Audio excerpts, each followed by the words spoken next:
Okay, let's just see if I can run through a little overview without getting into the excruciating detail of all the rules.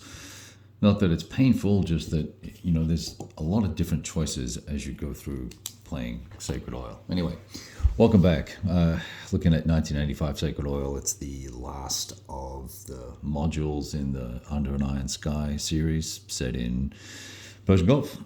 And this is just one of the opening scenarios where you get to experiment with working on the lines of communication map.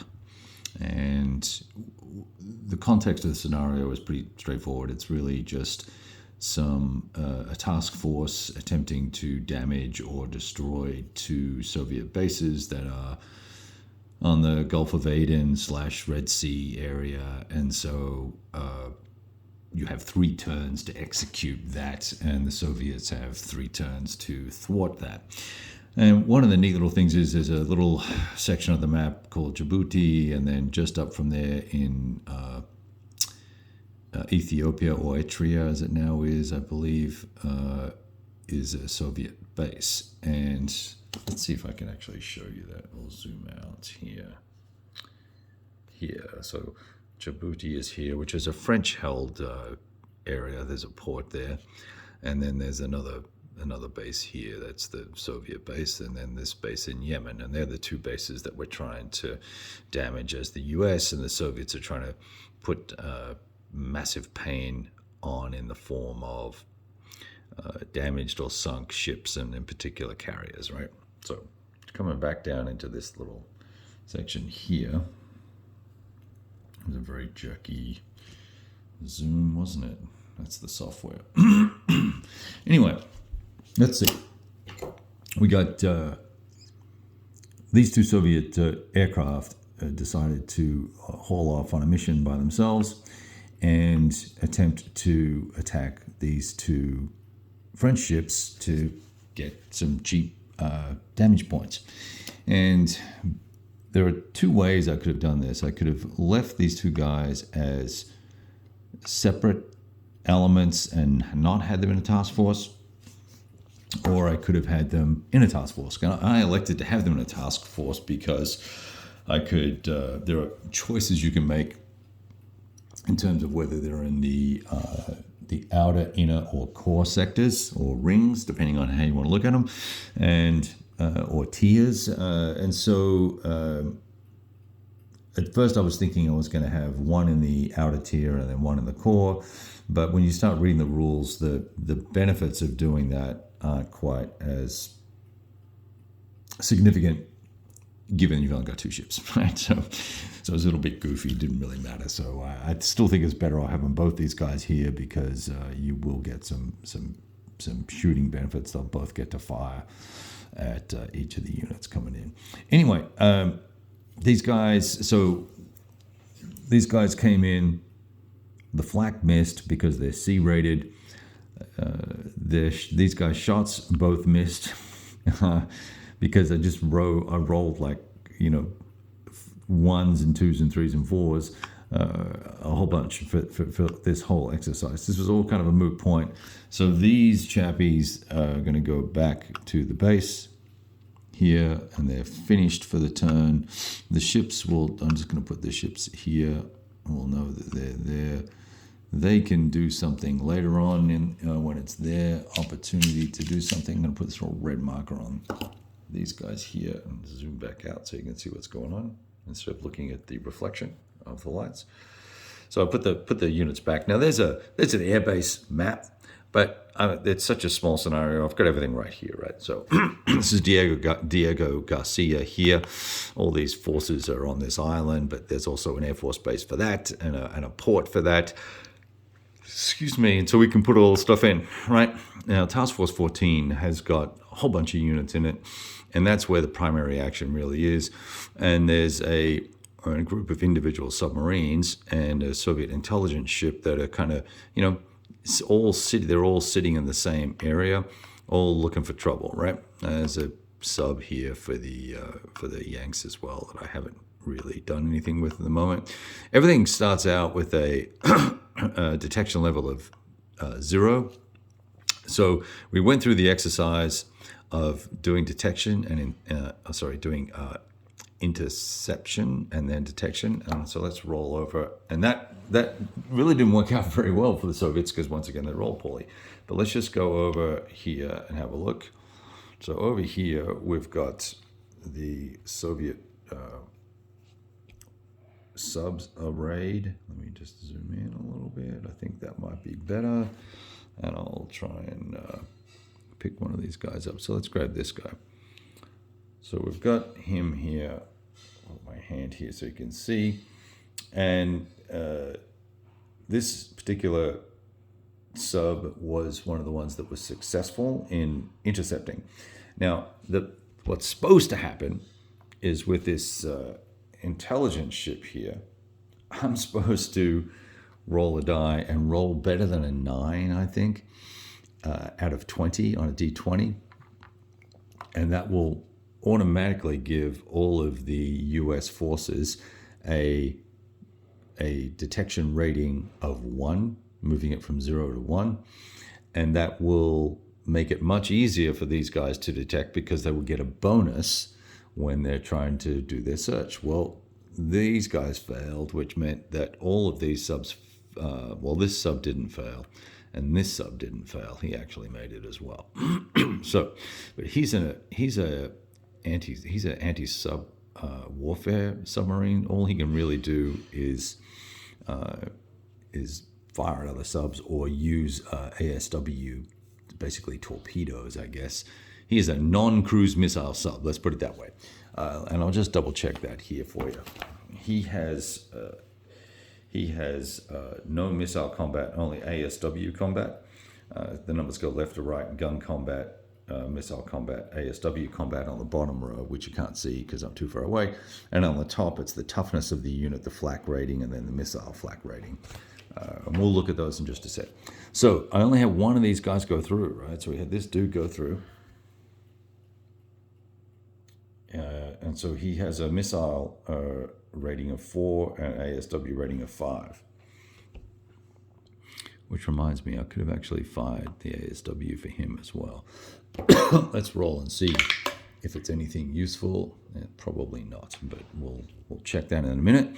So this guy went in, launched his missiles. And so what happens is, as the missiles pass through these rings, we've selected the core as our target. We fire, and we get to fire with our rated forces here. So we're using the missile rating, which is the C on the top column, the top row there. And he's going to roll on a table. He's going to need to roll pretty high with a C rating. These guys have a B rating. And once again, I'll have to put my hand here. We've got a B rating.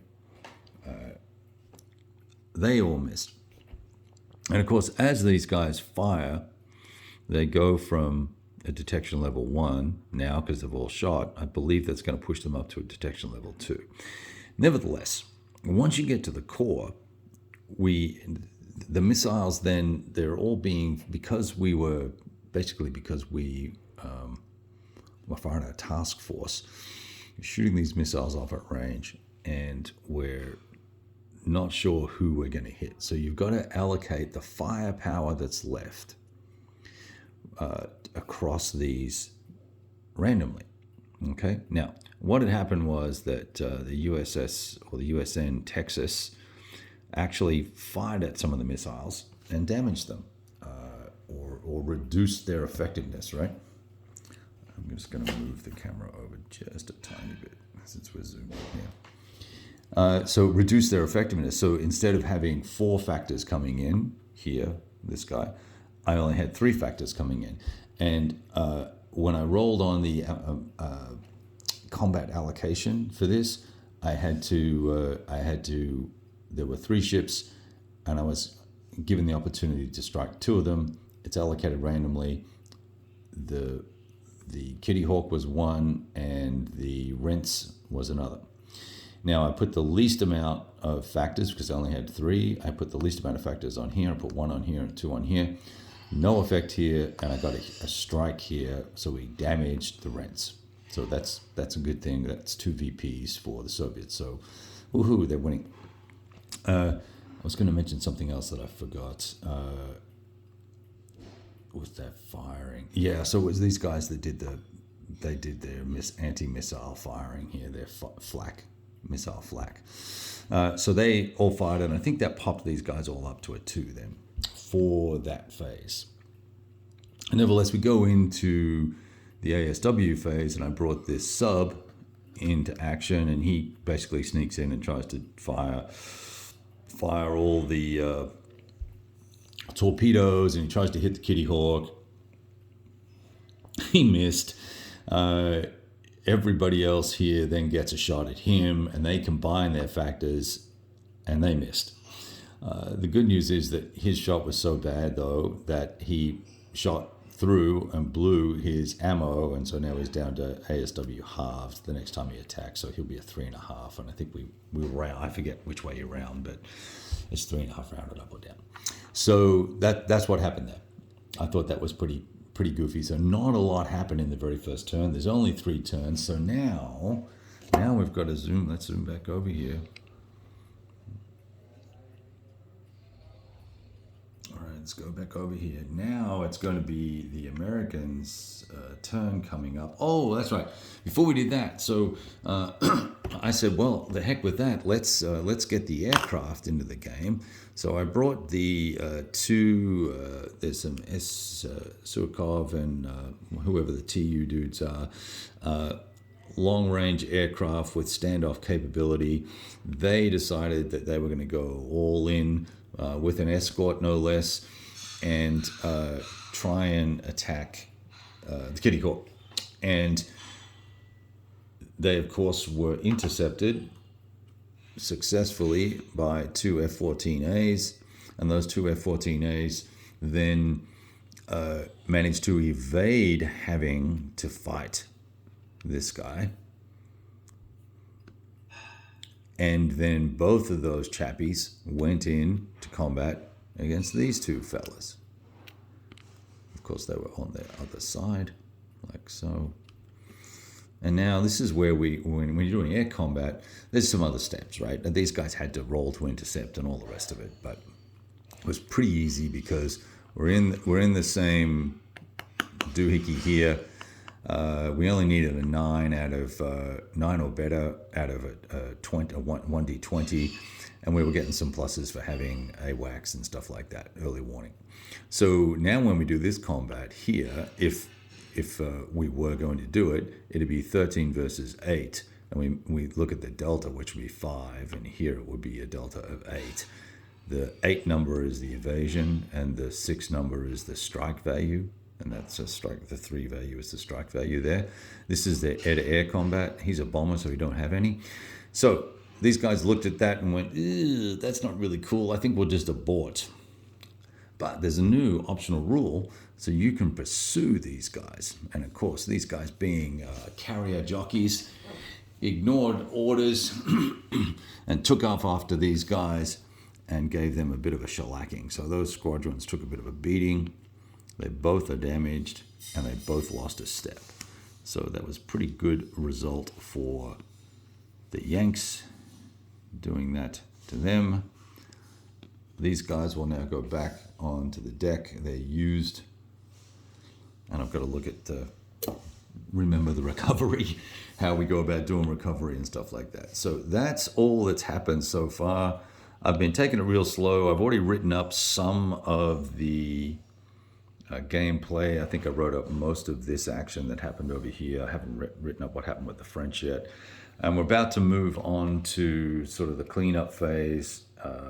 Although I can still, there's some ships over here there's a ship over here that I can move if I want to.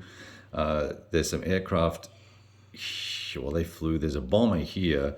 Now, he could go and try and bomb the task force here, or he could go and try and bomb this task force, but he really doesn't have a very strong chance. Even my weak A6E, are they intruders? Is it what they're called? Something like that. I don't know what they're called. And A7E units, the A7E is a fighter bomber, so he would go after that guy like white on rice, right? he would chew that dude up pretty definitively. Anyway, so they're not going to do anything this turn. I probably should have combined them all into 3 and had a stronger attack against these guys here. So that's what we should have probably done. The neat thing about this is there's so many choices in terms of how you're going to skin the cat, right? And how you're going to go about doing what you want to do, making a plan, see if it works, all the rest of it. Now, this is just a little introductory scenario. We will, I'm probably going to struggle to get the full thing set up here with the new living arrangements and currently sharing my game room with my son who's home from college. So hopefully that'll change in the near future though. But we'll talk to you soon. I wanted to share this with you and see, give you a little taste for some of the naval combat and the air combat at a very high level. If you want more details on all the die rolls and all the modifiers, you can look at the blog on bigboardgaming.com, and I've written that up and posted that for you already. A little bit of narrative on the side as well. All right, all the best.